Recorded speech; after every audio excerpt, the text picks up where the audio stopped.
नमस्कार। आज गुजरात हाईकोर्ट ने भारतीय जनता पार्टी के खिलाफ एक बहुत बड़ा फैसला दिया है।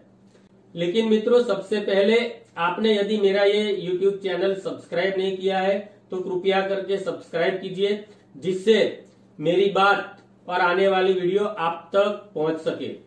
यहाँ के धौलका विधानसभा से भारतीय जनता पार्टी के विधायक 327 मतों से जीते थे। उसके खिलाफ कांग्रेस के विधायक ने एक PIL की थी कि गैर रीति करके ये विधायक भारतीय जनता पार्टी के जीते हैं। हाईकोर्ट की PIL का जजमेंट आया तो उसमें साफ साफ कर दिया कि ये चुनाव गैर रीति से जीता गया है। मतों की गिनती के लिए चुनाव के कुछ नियम होते हैं।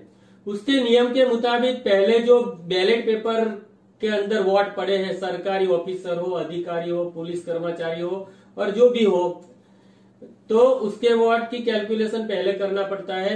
लेकिन भारतीय जनता पार्टी के इशारे पर चुनाव के जो अधिकारी थे उसने ये वोटों की गिनती नहीं की और रिजल्ट घोषित कर दिया।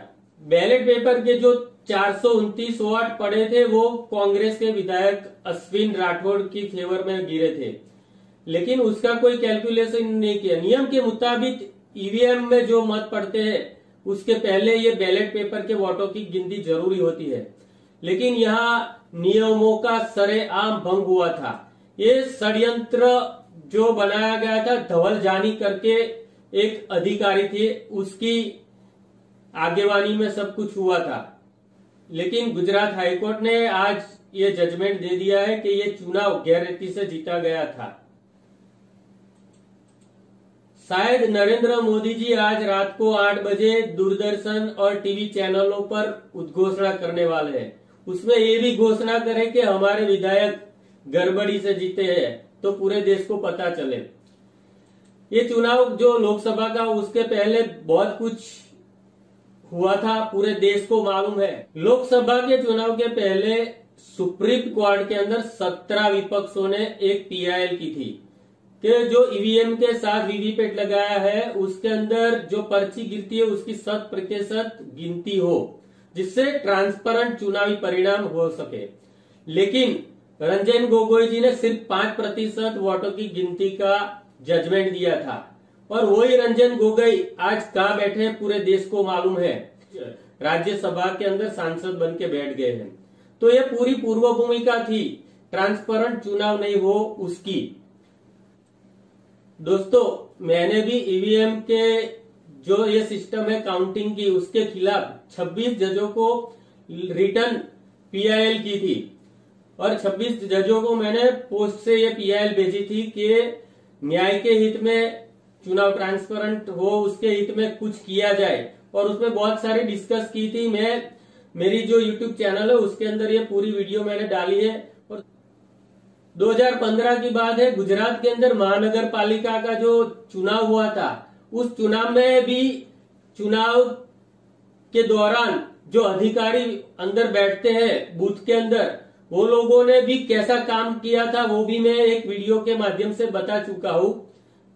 2015 में महानगर पालिका का जो चुनाव हुआ था अहमदाबाद में, उसके अंदर भी अधिकारियों ने भारतीय जनता पार्टी जीते ऐसे हथकंडे आजमाए थे।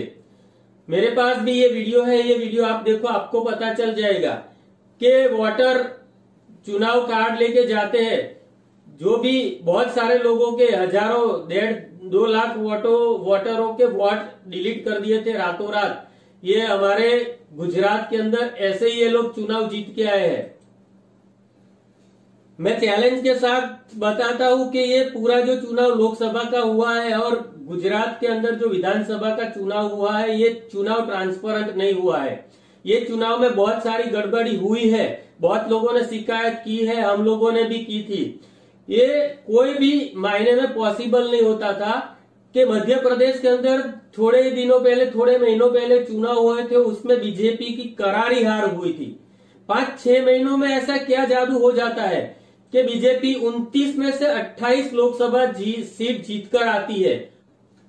दोस्तों, EVM और चुनाव अधिकारी के सिवा ऐसा कोई जादू नहीं हो सकता कि भारतीय जनता पार्टी मध्य प्रदेश में 29 में से 28 सीट जीत के आए, राजस्थान में से 25 सीट जीत के आए और गुजरात में 26 में से 26 सीटें जीत के आए। नहीं मानने की ये वजह ये भी है कि 6 महीने पहले ही मध्य प्रदेश के अंदर जो चुनाव हुआ था उसमें भारतीय जनता पार्टी की करारी हार हुई थी।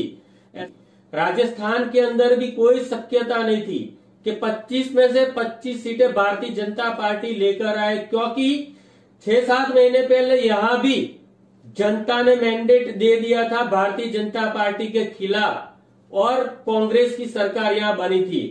ऐसा ही मामला गुजरात का था। गुजरात में से 26 में से 26 सीट बीजेपी लेके आए, लेकिन यहां भी 182 में से सिर्फ 99 सीटें भारतीय जनता पार्टी जीत कर आई थी, और ये भी ऐसे जैसे हमारे भूपेंद्र सिंह चुड़ासमा जीत कर आए थे।